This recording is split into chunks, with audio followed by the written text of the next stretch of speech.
All right, you guys. So it is me, Ro, Petty Ro, whichever one you want to call me for today. Listen. So I've made a couple of posts. For those of you that may have missed a couple chapters, I moved from Georgia to Texas in August. Now, I was applying for jobs before I left, but nothing ever panned out. I had my resume professionally done. I applied for all of these work from home jobs. Nothing ever panned out. I did have to put row collection on hold while I was packing everything up. I sold a lot of stuff because I wasn't able to bring it out here. Going from a 8,000 square foot space to a 1,200 square foot apartment that I'm supposed to live and work out of, it was a struggle. So I sold off a lot of stuff. Now I'm here. I have a bedroom that I have converted to my working space, and I'm trying to get row collection back up and running. I'm hand making things again. But when you take a break from social media, the algorithm just forgets about you, right? It doesn't push your content out like it used to when you were consistently, posting or going live or whatever. So I'm basically starting over from scratch with my content and row collection. I went through a lot of stuff last year and the beginning of this year, and I really wasn't on live stream. I really wasn't on social media like that. So I'm really starting over. I am doing what I need to do. I'm taking the steps to become a full-time content creator and then craft on the side. Crafting is my safe space. It's good for my mental health. So I'm definitely going to keep crafting, but I got to figure out a way to get back to making money from it. So, baby, bills are due. Christmas is coming. My 2 oldest daughters. Now, I keep looking down because I'm on Instacart right now. So, I'm waiting to see if a batch come through. I got to be quick on the draw to get it, right? But my oldest 2 daughters, they want to come to Texas for Christmas. They want to come and spend a couple of days with me and Ava. And I've priced tickets, and it's like $700 to get them here and get them back for just plane tickets, nothing else. So I need to try to get the money for that. And regular bills are due, right? So I had applied for Instacart. They said there weren't any openings in my area. The area was full. Well, last week I got an email saying that I'd been approved and they're going to go ahead and let me start doing it. I got my card in the mail, the card that you swipe to pay for the groceries. I got that in the mail. I activated it yesterday.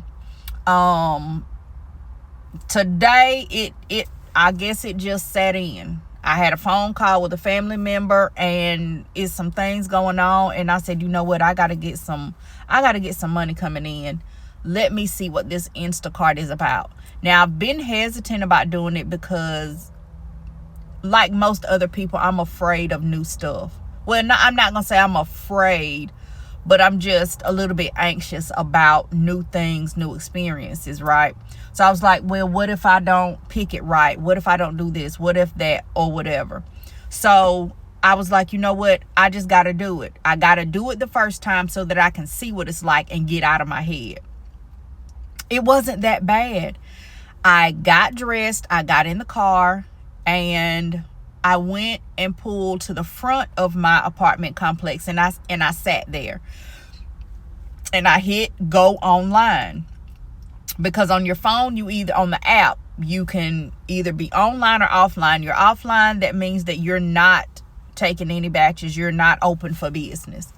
So within 10 minutes of me going online, I had my first order at HEB. It was like 19 pieces or whatever.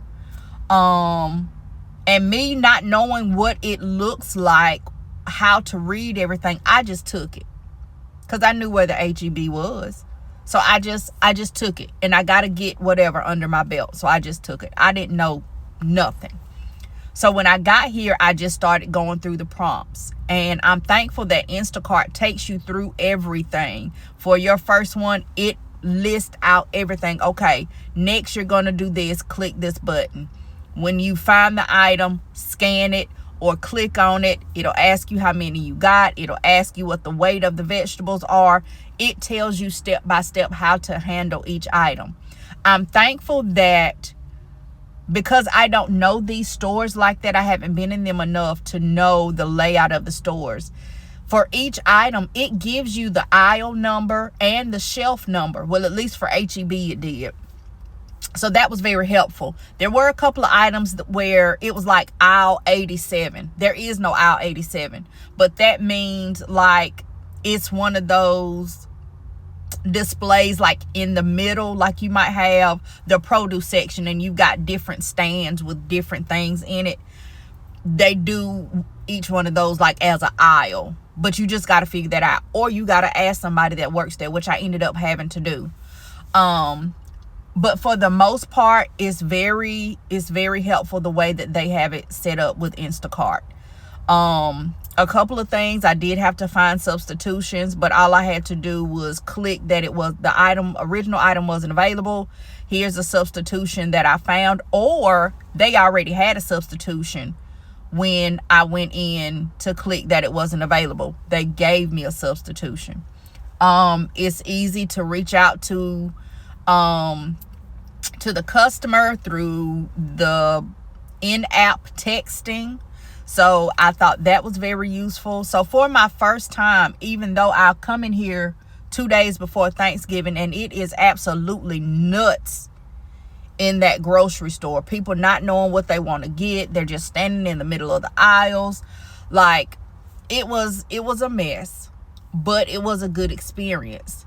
Now, where I'm not going to say where it was bad or where it was negative or whatever, but the delivery address, what I've realized is a Georgia mile is different from a Texas mile. I'm learning that it's way different. So it took me, with traffic and everything, because there's a lot of road construction and all of this kind of stuff, it took me it was a 30-minute drive. It was a 30-minute drive.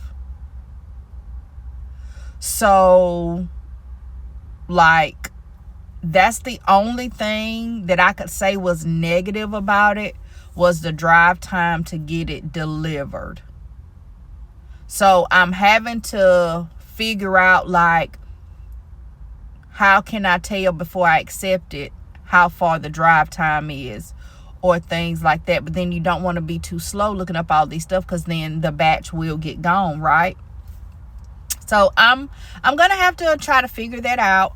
I came back to the H-E-B to sit in the parking lot to see if I could get some more batches here. I may try doing it at a Kroger, sitting there. I may try to go sit at Target and go online and see if the different areas, because I think they'll include you first dibs for what's in a 5-mile radius to wherever your phone is pinging.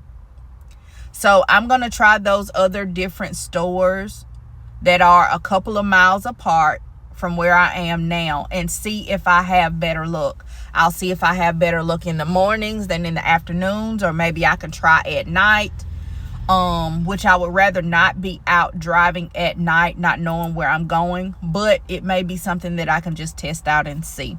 But either way, for my first batch, I made a little over $18.